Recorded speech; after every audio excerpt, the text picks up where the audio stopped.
Halo Sobat Unamin, kembali lagi di acara spesial yaitu segmen Ngobrol bersama Unamin. Di podcast kali ini kita akan membahas topik yang sangat penting dan relevan terutama bagi kalian mahasiswa dan pihak kampus yang ingin tahu bagaimana mempersiapkan diri agar siap bersaing di dunia kerja. Tema kita hari ini adalah menjabatani dunia kampus dan industri, apa yang dicari PT Pertamina dari lulusan perguruan tinggi.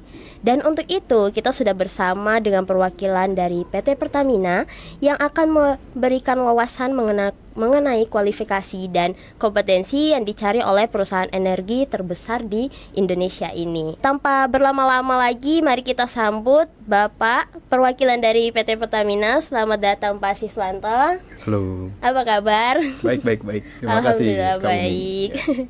Jadi tanpa langsung berlama-lama kita langsung masuk aja ke intinya ya Pak.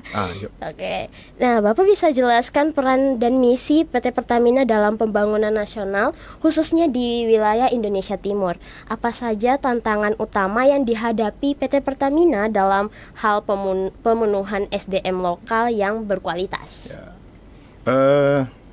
Sepertinya ini bukan PR dari Pertamina aja ya, kayak hampir seluruh perusahaan. Tapi semangat dengan visi misi perusahaan yaitu kita bisa menjadi perusahaan bisa memberikan kebaikan atau kemaslahatan bagi masyarakat, bagi bangsa dan negara.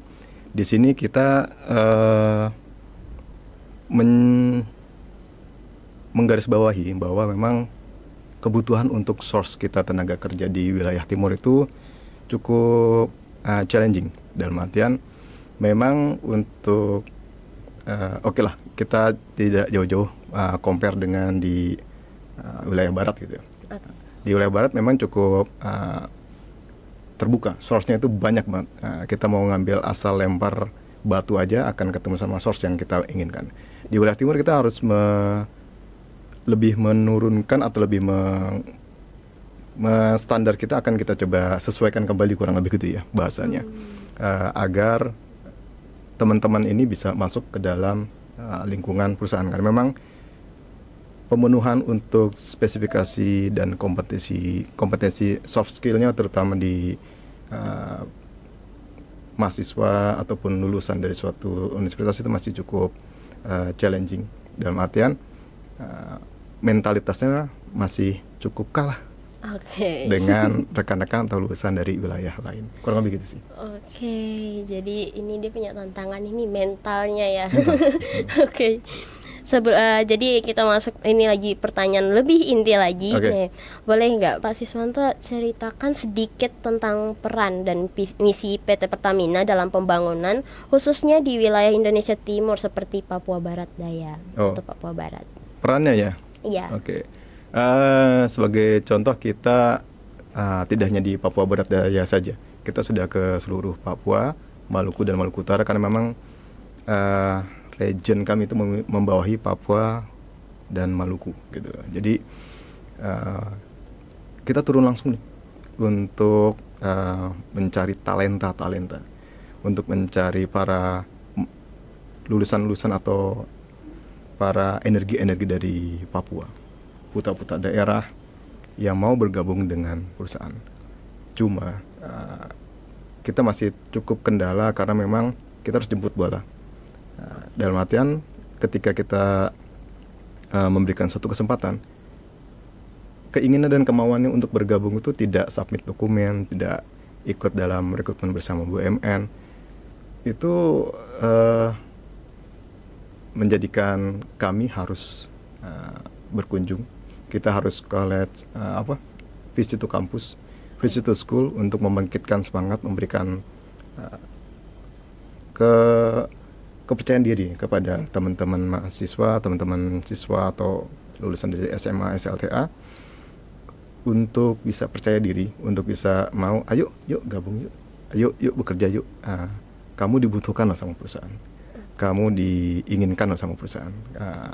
Pertanyaannya adalah kamu mau atau tidak gitu.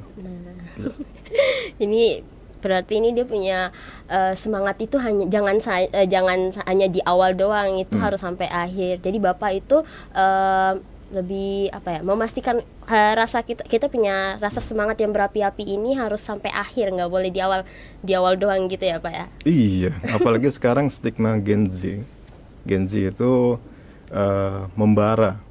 membakarnya itu hanya di awal 1-3 bulan. Setelah itu dia oh yeah.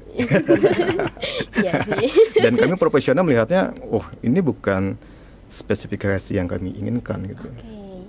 Yuk para Gen Z, patahkan stigma itu. Yuk para mahasiswa, yuk para semuanya, jangan sampai kita terbelenggu dengan stigma-stigma seperti itu, karena dengan terbelenggu maka tidak ada perbaikan dong. Tidak ada hal yang akan bertumbuh dan berkembang. Kapan saatnya mau bertumbuh dan berkembang gitu. Ayo semangat. Semangat sampai akhir ya. Iya, benar sekali. Perlu digarisbawahi ya teman-teman mahasiswa, teman-teman yang di luar sana, kita sebagai generasi Z ini harus mematahkan stigma itu yang katanya Gen Z ini cuman hanya di awal, semangatnya di awal aja kayak gitu. Oke, ini ada pertanyaan kedua.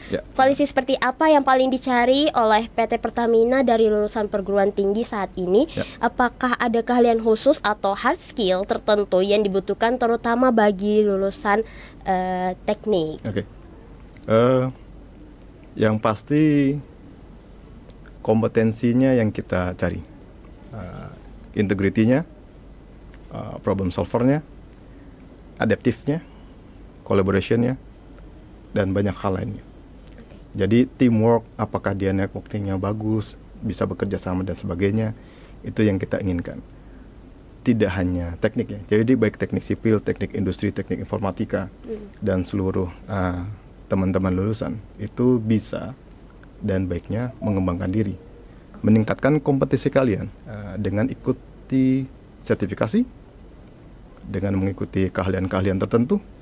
Itu akan menjadi suatu modal utama kita sebagai orang yang akan terjun ke dalam industri, untuk bisa dikenal, untuk bisa maju gitu. Karena memang yang kita lihat adalah generasi yang harus bisa siap untuk bekerja, bukan generasi yang harus kami kasih suapin gitu ya, kemudian kita coba kasih minum, kemudian kita kasih hal-hal yang mempermudah lainnya. Tidak, industri adalah begitu Anda ditempatkan, siap lari. Anda siap lari apa tidak? Itu pertanyaan saya. Gitu Mbak. Oke, jadi untuk berarti kita untuk kayak prodi gitu itu tidak berpengaruh dalam untuk perekrutmen gitu ya Pak? Atau itu ngaruh nggak sih untuk kayak macam kita punya kompetensi gitu? Ya, background pendidikan penting. Oke. Untuk universitas ada prodi teknik industri, teknik sipil dan sebagainya, penting dan wajib dan harus gitu. Karena itu pendidikan formal.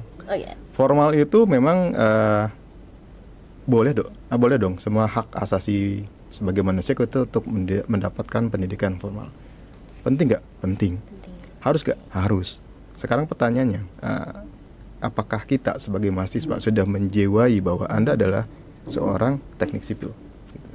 Apakah Anda sudah menjiwai sebagai seorang teknik industri? Nah, dari situ pasti ada kompetensi yang bisa harus dikuatkan lagi. Misalnya gitu, teknik sipil ada nggak sih sertifikasinya, keahlian lainnya, ISO-nya. Teknik industri seperti mana? Ada nggak yang seperti itu? Tingkatin dong.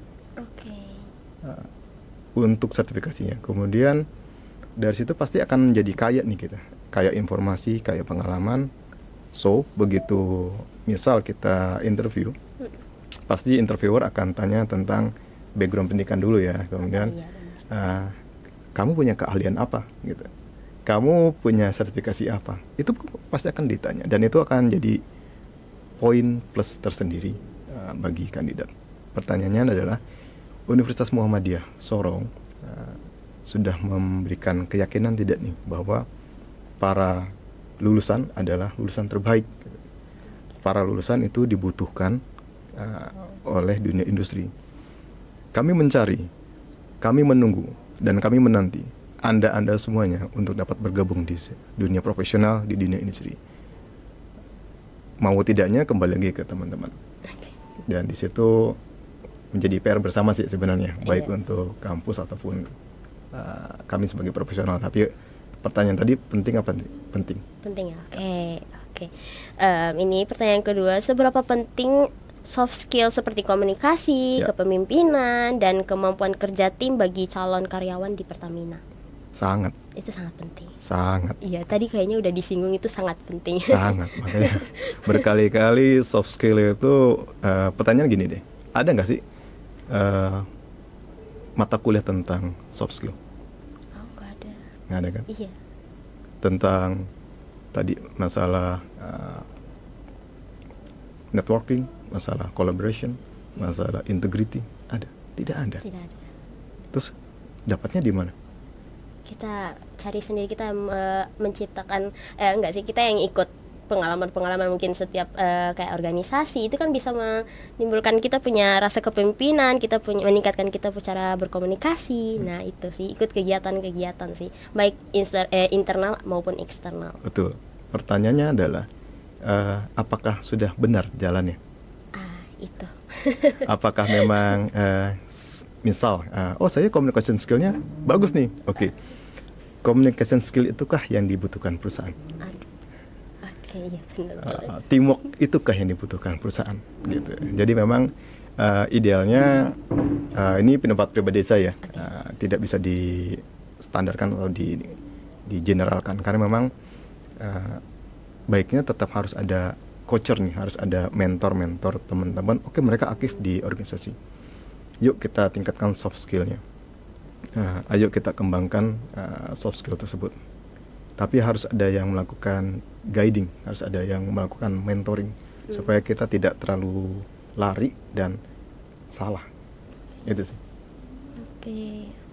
Oke. Berarti lanjut. Kita lanjut ke pertanyaan ketiga ya Pak. Silakan. Apakah kemampuan digital dan literasi teknologi seperti penguasaan software teknis, data, atau IoT juga itu menjadi pertimbangan dalam perekrutmen? Iya dong. Teknologi savvy, kalau di kami namanya soft skillnya itu wajib dan harus dimiliki. Jangan sampai karyawan atau pekerja itu tidak bisa melakukan operasi namanya PowerPoint. Tidak bisa namanya bikin surat digital, tidak bisa melakukan hal-hal kayak lainnya terkait dengan kesisteman. Terlalu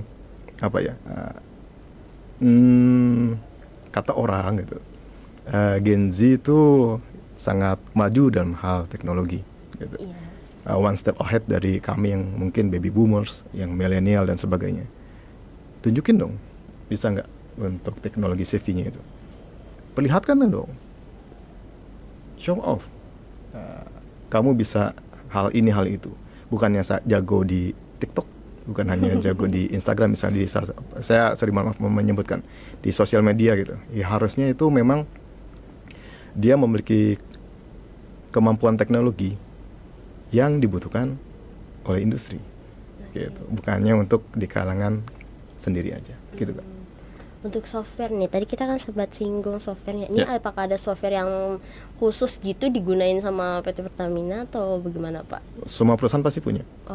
Misalnya dia basisnya dari SAP, bisa. Kemudian dia basisnya dari IBM, bisa. Dia bisa basisnya dari Microsoft. Itu ada. Itu dan pasti semua perusahaan punya. Nah, sekarang tinggal teman-teman bisa menggali nggak di situ. Misalnya nih, Anda ingin mengincar perusahaan X gitu. Coba kulik tuh, dia pakai softwarenya apa, misalnya IBM, pelajari tentang IBM. Atau mungkin Anda punya keahlian tentang IBM nggak, tunjukin dong. Nah di situ nanti biasanya kalau udah punya sertifikasi, perusahaan tuh akan senang gitu. Dari situ aja udah bagus sih startingnya. Oke. Lanjut, kita ke pertanyaan selanjutnya Pak. Apakah pengalaman magang, organisasi, atau proyek penelitian akan memberi nilai tambah dalam proses rekrutmen atau tidak? Pasti. Pasti. Sepemahaman saya hampir di seluruh perusahaan, kebetulan saya pernah di beberapa organisasi gitu.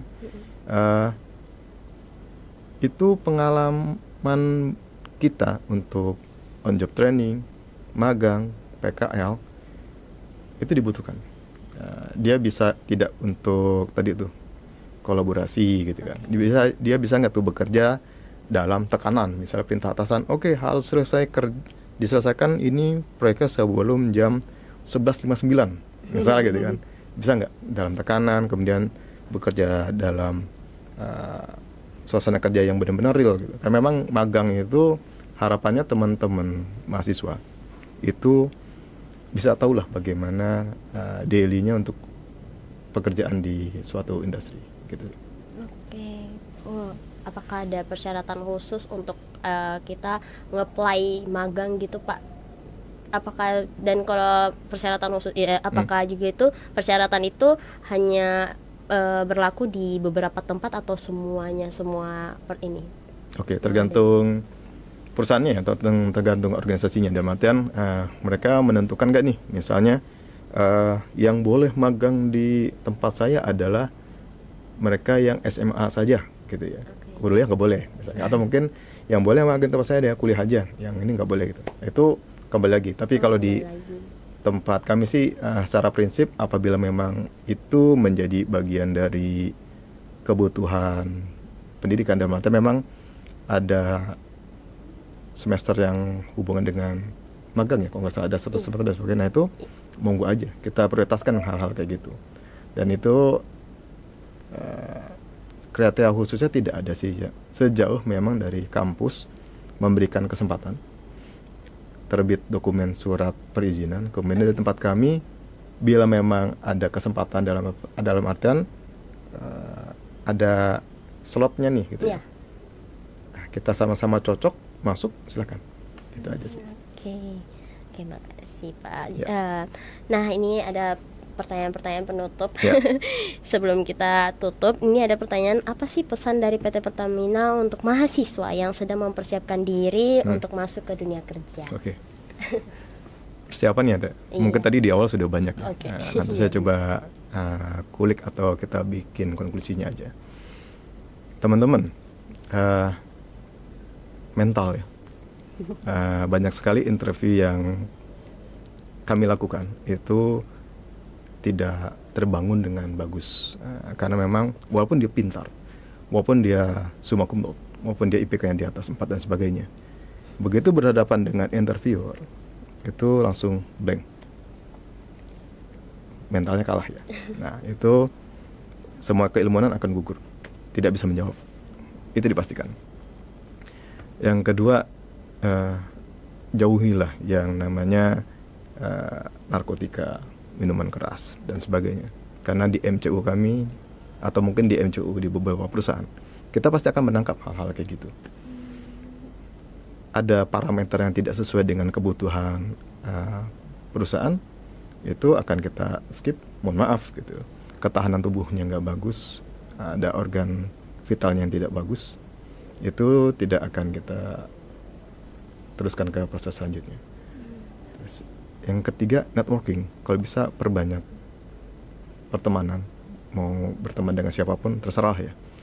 Intinya biasanya kita suka menyinggung atau menanyakan hal-hal yang kaitan dengan organisasi misalnya gitu. Kemudian exposure-nya di mana saja, kemudian apa saja yang dia lakukan untuk membangun dirinya, untuk membangun kompetensinya. Dan selanjutnya ini yang mungkin paripurnanya, doa. Jangan lupakan orang tua, jangan lupakan keluarga, jangan lupakan para orang-orang yang telah membangun Anda, yang telah menjadikan Anda sebagai seorang mahasiswa, entah dosen, entah orang tua, entah siapa. Minta restu lah, minta doa. Kata orang, jalur langit ya? Iya, jalur langit. Lakukan itu. Hal yang mungkin 97% secara logika nggak mungkin kita akan masuk ke suatu perusahaan, tapi bila yang sudah berkehendak pasti akan mempermudahkan. Yang tadinya 97% tidak mungkin malah berubah menjadi 97% mungkin. Itu. Ya, benar sekali. Oke, teman-teman, itu ada beberapa pesan dari Bapak Siswanto. Jadi teman-teman jangan patah semangat, dan itu kita selalu selain usaha kita harus beriringan dengan doa juga gitu. Dan ini ada pertanyaan terakhir Bapak, bagaimana harapan jangka panjang Pertamina terhadap kolaborasi dengan Universitas Muhammadiyah Sorong? Oke. Harapan saya Universitas Muhammadiyah Sorong bisa melahirkan generasi-generasi emas. Ini bagian dari doa ya. Ya, amin. Agar mahasiswa atau para lulusan-lulusan itu bisa siap hadir dan siap untuk menerima tantangan di dunia kerja. Jangan sampai nanti para lulusan tersebut memberikan penilaian yang kurang nyaman dari perusahaan. Misalnya, oh ini lulusan, mohon maaf, Universitas Muhammadiyah Sorong ya, kok bikin PPT nggak bisa? Ya. Gitu ya. Aduh, sakit banget sih Kak itu. Kok integritasnya nggak bagus gitu. Kok ini, kok itu. Nah, itu harusnya timbul suatu kebanggaan para lulusan. Anda adalah lulusan Universitas Muhammadiyah Sorong. Anda harus bisa membawa dan mengangkat nama universitas. Dengan tersebut, tentu perusahaan-perusahaan termasuk kami gitu ya, kita bisa dan mau untuk merekrut gitu. Dan tentunya kerjasama bukan hanya di rekrutmen. Nanti bisa aja kita akan sharing bagaimana dunia industri saat ini gitu. Kita bisa melakukan kerjasama dalam hal magang. Monggo silakan magang, asalkan kita cocok gitu ya. Dan saya pasti akan ada banyak kolaborasi indah lainnya yang bisa dibentuk. Jangankan dengan perusahaan kami, dengan perusahaan-perusahaan lainnya, asalkan itu tadi lulusan bisa memberikan nama baik dulu. Oke. Ditunggu kolaborasi indahnya itu ya Pak. Ditunggu lulusan generasi emasnya dulu dong. Oke. Jadi itu saja obrolin kita hari ini. Terima kasih banyak kepada Bapak Siswanto yang sudah meluangkan waktu untuk berbagi wawasan dan informasi yang sangat berguna bagi mahasiswa dan pendengar kami di YouTube channel kita. Semoga percakapan kita hari ini bisa memberikan pencerahan bagi semua pihak yang mendengarkan, terutama untuk mempersiapkan generasi muda yang siap bekerja di industri energi. Untuk kalian yang mendengarkan, jangan lupa follow podcast ini agar tidak ketinggalan episode menarik lainnya. Sampai jumpa di episode berikutnya. Salam sukses dan semangat berkarir. Bye-bye.